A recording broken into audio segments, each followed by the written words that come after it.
I have pissed a lot of people off lately with a single short about Gaza.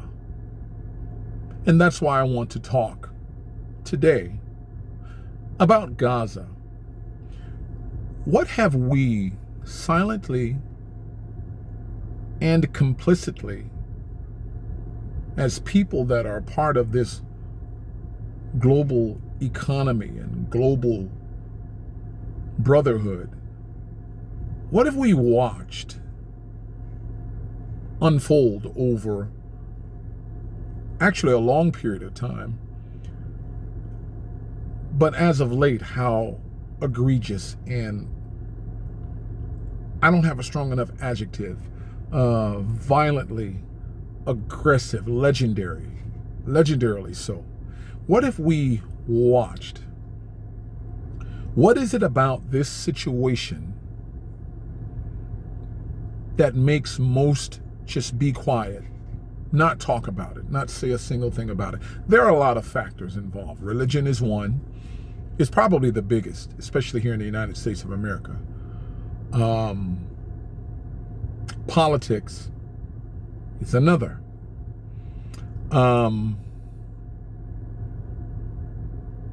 But is this part of a system and of a plan that has more or less finally unfolded, that's been in the works for a long time? Hear me out for a second. Flooding the zone is a phrase that was used by, I believe, the dirtbag Steve Bannon. And he talked about, it's a concept of causing so much chaos, having so many things happening all at once in front of the eyes of the American people that they can't keep up with everything. And when they start to focus on other things that are bad, you can push through legislatively, possibly, and in other ways, the most egregious of things right before their eyes. And it's just so much carnage that they can't keep up with it. I believe that this has to be the plan for Gaza. So, I have a theory and an observation. Whether it's empires in the distant past or present-day governments, bellicose power systems and governments often work on a shared playbook. They borrow from each other. They experiment, i.e., think about the modern state of Israel and its bestie at the time, which was the apartheid government of South Africa. They were besties. You're chosen, but you were besties with a regime that was sanguineous, to say the least. Just an absolute terror.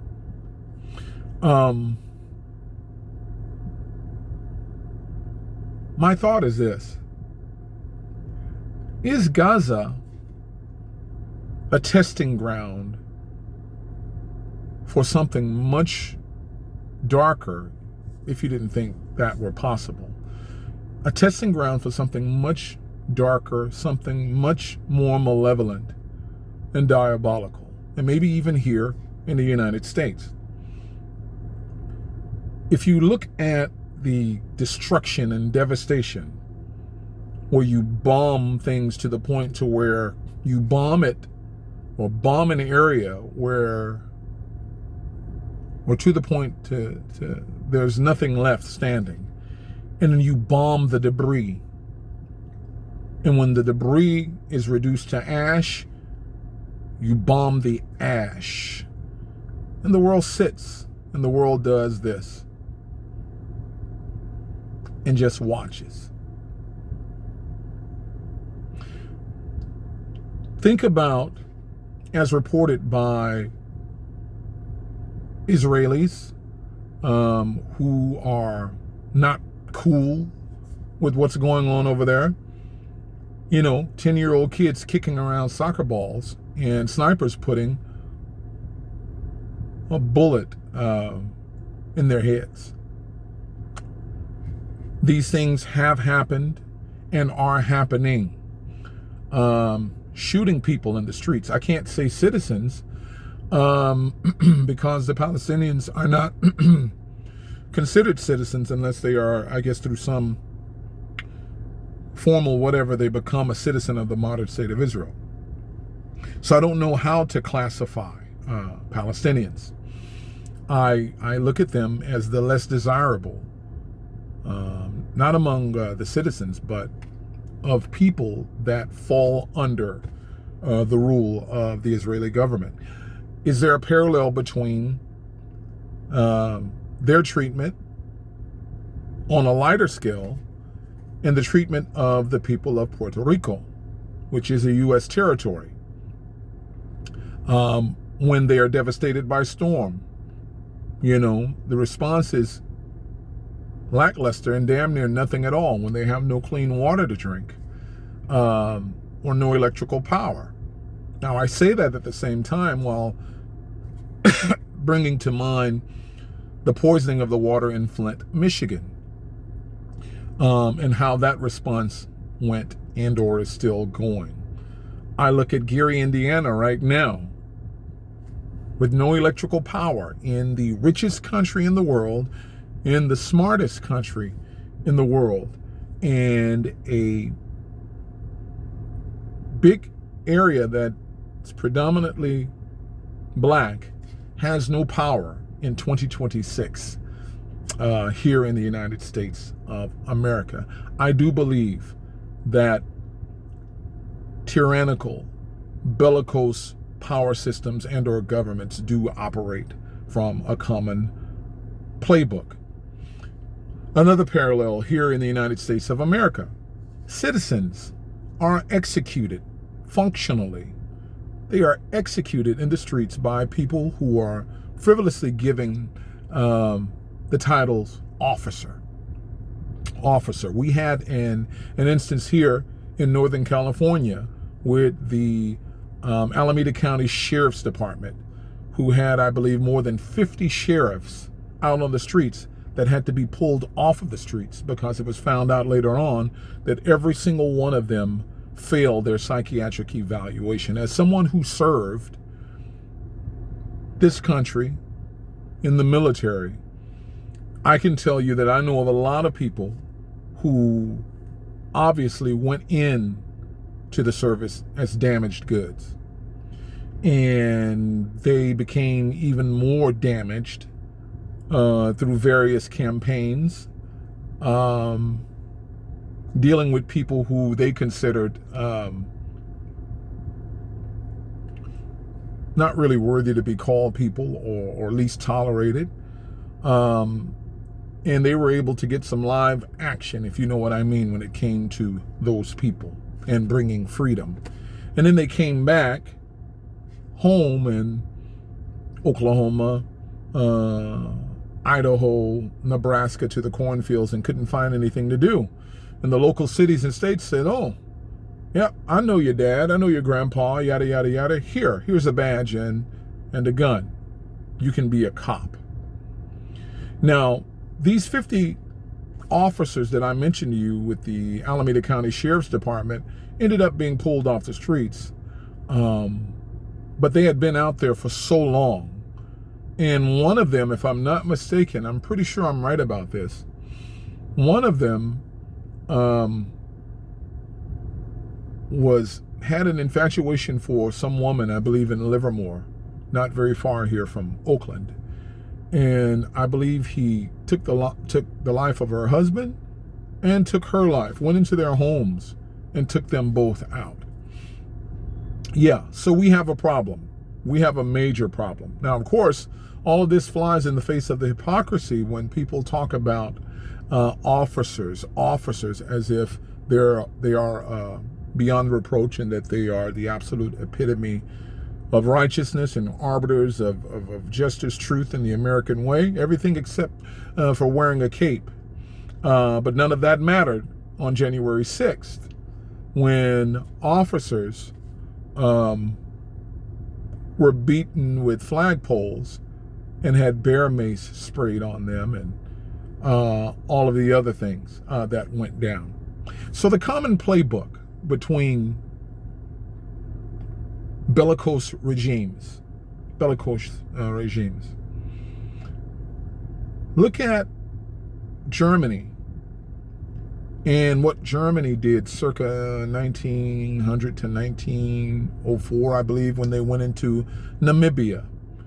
And yeah, full-on genocide. Full-on genocide. The Germans went in and took over the land, subjugated the people to slavery and horrendous treatment, and the people rose up and took a lot of them out. Good riddance.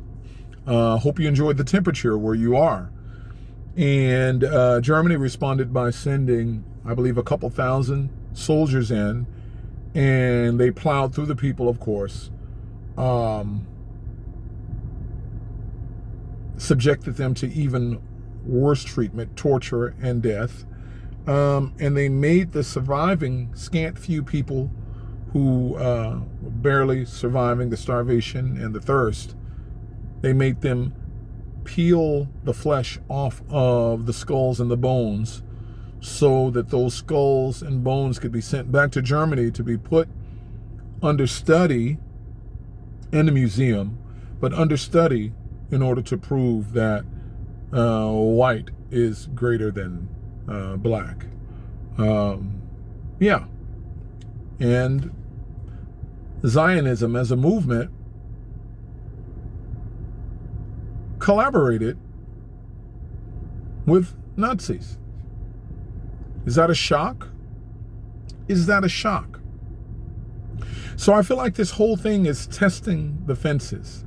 Testing the fences to see how much bedlam, chaos, madness, barbarous behavior,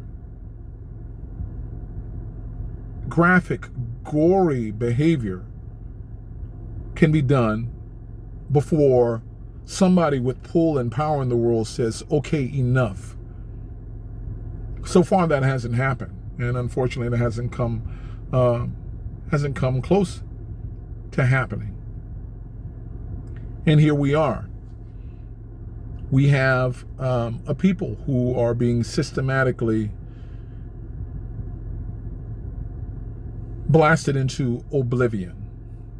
We have the talking points that you find from a lot of Israeli citizens, a lot of Israelis, or Jewish people, period, who says that, well, nobody's innocent there in Palestine. I mentioned that in a previous video. The statement made by the Israeli government where they said, "Ein anashim chapim mipesha be'Gaza." There are no innocent people in Gaza. One guy had a response to my 3-minute short, and he tells me that the children are taught, Palestinian children are taught from diapers to hate Jews and kill Jews, and he talks about videos with AK-47s and X, Y, and Z, and he says, so therefore by default, they are not people. That's his thought process. He says they are not people. So again, they believe in this thing called cumulative guilt, basically. I mean, it's self-evident in the statement that they made. You know, the sins of the fathers are visited on the children. And he told me I had no business talking about something that I don't know anything about. Well, as I had to tell him, he can kick rocks, you know, trying to be a tough guy online. I know more than enough about it. I've been there to the modern state of Israel, into these various territories and a lot of places. You want to ask me about Jenin? I can tell you about Jenin. You want to ask me about Tulkarem? I can tell you about it. You want to ask me about Jalazun or Bilain? I can tell you quite a bit about it. And none of the things are good. Some of the things that I witnessed firsthand. And even in cities, we don't even have to talk about refugee camps. Even in, modern cities, the treatment of people with absolute disdain. So if you believe in cumulative guilt, as I told this jackass online, then I told him that means that there's not a single innocent person in Israel. There's not a single innocent Jewish person in Israel. Why? Well, you want to get mad at me, look up the a really pompous rabbi, Yaron Reuven, okay, full of himself, like most of them are. And he talks about the fact that a certain number of successful Jewish businessmen loaned a lot of money in Europe at back-breaking interest, kind of akin to today's payday loans, right? No one held a pew-pew to the heads of the people and told them to borrow the money, but they borrowed the money nonetheless. And when they could not pay, then, collateral was taken for the money that they could not pay back. And after a while, the people started thinking to themselves, when the economy just got completely bad and a whole bunch of other people had most of the money and a lot of the other people didn't, they decided that every Jewish person was guilty of this. And that was ridiculous. It was not the case. But because the faces that did what they did to them were the face of Jewish businessmen, they said every Jewish person was guilty. And before you know it, we have the conspiracy theories of every Jew is a rich person. Every Jew has all of the money. Every Jew has control of everything. And what was later birthed was the rise of what's-his-face with the funny mustache and the things that he did, the crimes against humanity. So, therefore, every Jewish person, I'm pretty sure, right, taught their kids to amass wealth and loan to non-Jews at back-breaking interest and to destroy economies, right? So therefore, they're all guilty as well, too, because they were taught this from diapers, right? Is that a fair assessment? No, it's not, but, your asinine logic is what makes you open up your mouth to say something so stupid. So anyway, at the end of the day, we hear talks about ICE here in the United States of America wanting electric gloves. Electric gloves to make contact with the less desirable people and shoot a bunch of voltage into them and incapacitate them. It brings to mind the cattle prods used by the racist Christian white supremacists at the Pettus Bridge during a peaceful march. Cattle prods, right? Once again, this is how you deal with animals. This is how you deal with the less desirable. But the tide has turned. It's not turning. The tide has turned.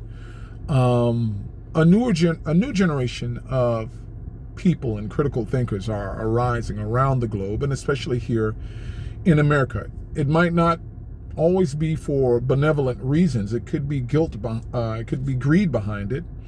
But nonetheless, critical thinkers and people who have common sense are looking and saying, why is this allowed, this thing that's being done to human beings? Human beings. And why am I paying for it with my tax dollars? Trust you me, I helped moments ago. I have no control over it. I like coffee. But why is this being done with my money and in my name? And even if I am racist, even if I am biased and or prejudiced, even if I'm religious, atheist, agnostic, or whatever, it's wrong. Even if I'm a prisoner on death row, I can see this, and this is wrong. And it's going to affect the elections. AIPAC, as an entity who is meddling in American elections and have been doing so for so long, Their candidates, no matter how much of our own money, and that's what's funny about it. AIPAC is meddling in our elections, and they're using our own money to interfere in our elections. Their candidates are losing. Their candidates are losing. While at the same time, scary enough, the United States government is doubling down on punishing people who would say you should boycott them. You should divest from them. You should make them suffer for their wickedness. And the last leg of this is the religious angle. The light to the nations. And that's what the book says, at least, that Israel is supposed to be. Jesus of Nazareth made the statement when having a tussle with the Pushim of the Pharisees of his day. He says, you're trying to kill me. You're lying in wait with bated breath to kill me. If you are Abraham's children, you would do the acts, or you would do the works of Abraham. What's being done to human beings, Palestinian people, every day, these are not the works of Abraham. Light to the nations. Israel, the Bible says, is supposed to be a nation of priests. They're supposed to be showing and pointing the way of Yud-Heh-Vav-Heh, the way of the God of Abraham, Isaac, and Jacob, and how to walk in it to the rest of the world. You're not doing it. They're not doing it. Settlers in their talitim ktanim, the four-cornered garment with the tassels on the ends. You got your little hat on your head, and you got your little ponytails hanging from left and right, and you're cursing, wearing a garment, right? Numbers chapter 15 or 16 says that you're supposed to wear this garment, and when you see the tassels, it's supposed to remind you to keep the commandments. Well, you're wearing these things, and you're cursing in these things, and you're bringing shame. You're bringing shame to the name of God in your actions and with the things that you do. You're uprooting trees, burning trees. You're burning homes with people's kids inside of them. You're ransacking homes and destroying people's lives. You're terrorizing people. You're going into churches in Lebanon, and you are desecrating and destroying churches. And sure, I know that you believe that you are using your Bible as a pretext and as a mandate to do these things. And there are some things that we might even actually agree upon. Statues that are being idolized and worshipped. Yeah, but you know what? You're living in the biggest glass house ever. And you have no, it shouldn't even come into your mind to throw a stone. Kiddush Hashem, the doctrine in Jewish thought, for the lack of a better word, the concept that's pulled out of the Hebrew Bible, says that you should bring honor and glory to the name of God by living the life that he mandated that you should live, which means love God with all your heart, mind, soul, and resources, and then love your neighbor as yourself. You're doing the opposite. Hilul Hashem. You are desecrating the name. You're desecrating everything that the Hebrew Bible stands for. And he speaks well of you, does Yud-Heh-Vav-Heh. He speaks well of the likes of you. Every day, paraphrasing, my name is blasphemed among the nations because of you. And it's because of your actions. So yeah, that's just some thoughts that I had to get out there. I had no intention to talk for 25 minutes.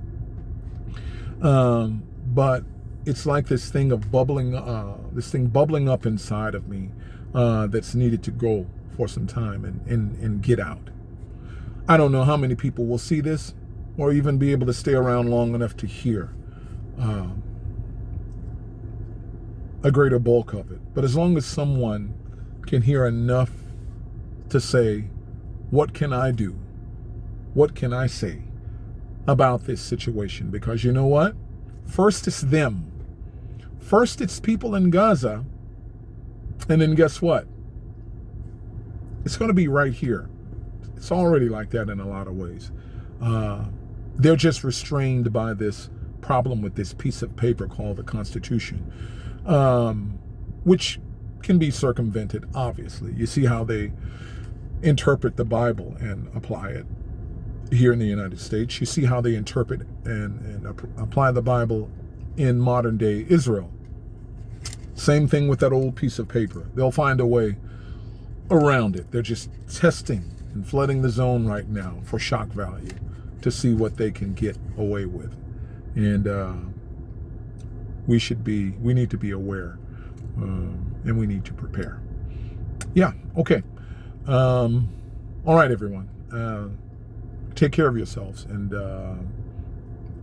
be free and think, and then act accordingly, plan accordingly.